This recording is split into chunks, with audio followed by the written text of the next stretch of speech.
Welcome to the Real News Network. I'm Sharmini Peres coming to you from Baltimore. In his first major parliament speech, Prime Minister Alexis Tsipras of Greece vowed and honored anti-austerity pledges made to voters that ushered him and his party SYRIZA into power. To discuss all of this, I'm joined by Dimitri Lascaris. Dimitri is joining us from London, Ontario, and he's a partner with the Canadian law firm Siskins, where he heads the firm's securities class action practice. Thank you for joining us, Dimitri. Thank you. Always a pleasure to be with you, Sharmini. So, Dimitri, what did the new Prime Minister have to say in his first big speech in Parliament? Well, the background to the speech is, of course, that there is effectively a standoff between the positions of the new government and the Troika, or what I sometimes refer to as the austerity bloc. Namely, the latter, the austerity bloc, is insisting upon full or essentially full compliance with the program of austerity measures that the prior government agreed to as a condition of the so-called bailout of Greece. Whereas the government of Tsipras is insisting that the austerity program be substantially relaxed and that further loans to Greece not be conditioned upon full or near full compliance with that program. So that's the background. And very little, if any, significant headway has been made between these two opposing sides since the government was elected. And today, Tsipras stood up in Parliament, and his essential message was that we don't have the right to force compliance with the program on the Greek people at this stage.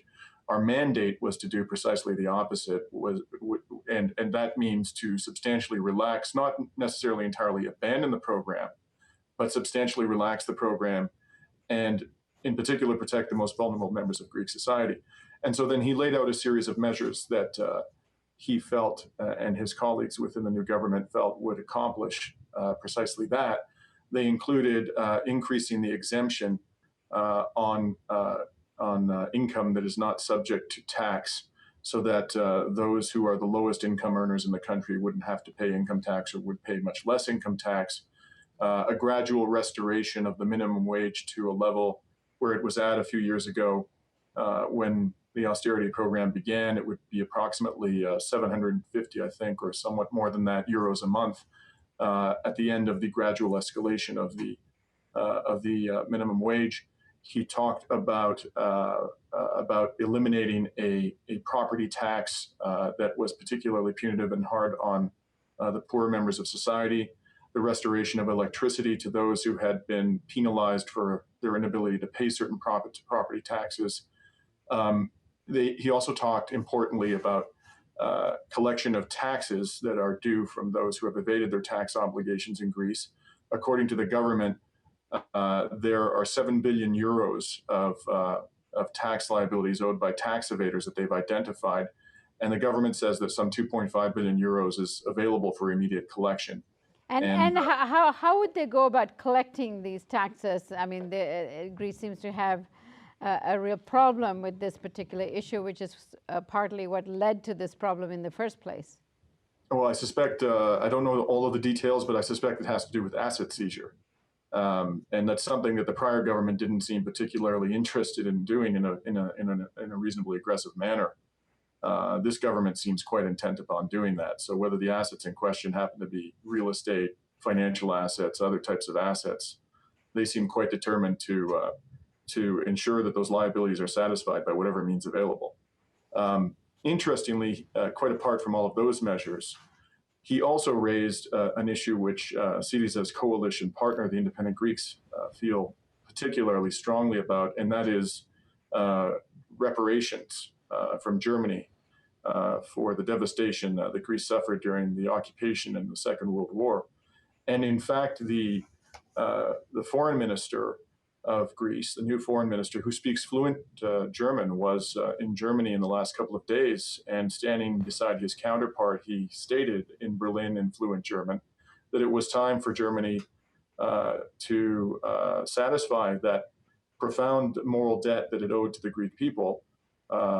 While his German counterpart acknowledged the suffering of the Greek people during the Second World War, he showed complete inflexibility in terms of paying any reparations to Greece, and simply claimed, in a general sense, that the matter had been closed from a legal perspective, even to the point of rebuffing a demand by Greece that a loan that the Central Bank of Greece was forced to extend to the Nazi government be repaid.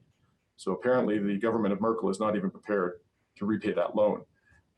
And so this is, as you can imagine, a matter of some friction between the two governments.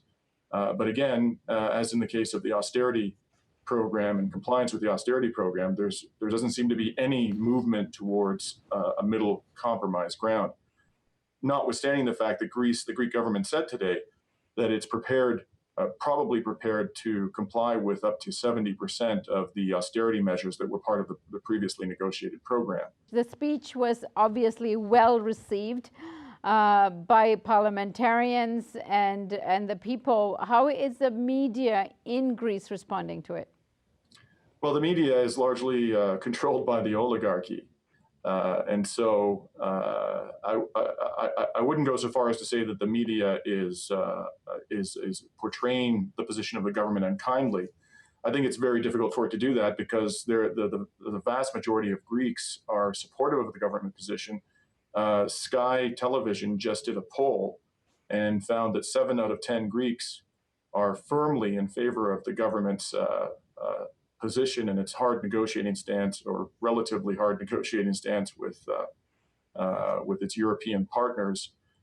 So they're not characterizing it in an unflattering way, but I think that the people who control the media in Greece are very concerned where this is all going to head.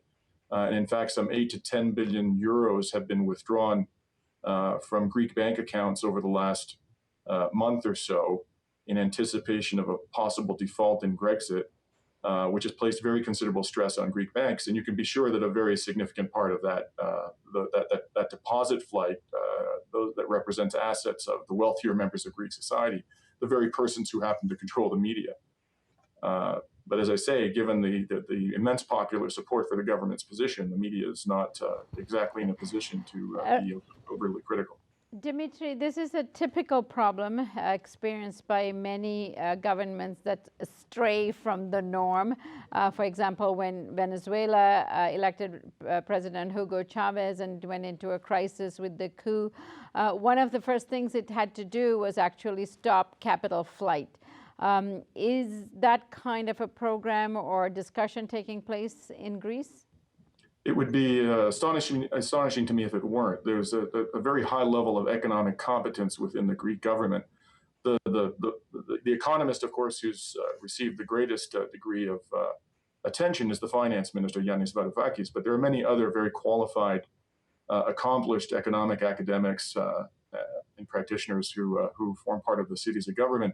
And given their level of economic sophistication, it's hard to imagine that they aren't planning for the possible eventuality of a default and a Brexit, and that could only be done in a reasonably orderly manner if there were effective capital controls put into place.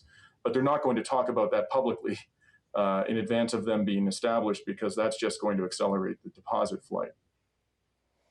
Very well, Dimitri, thank you so much for your update today, and we'll be coming back to you later this week. My pleasure, Charlotte. And thank you for joining us on the Real News Network.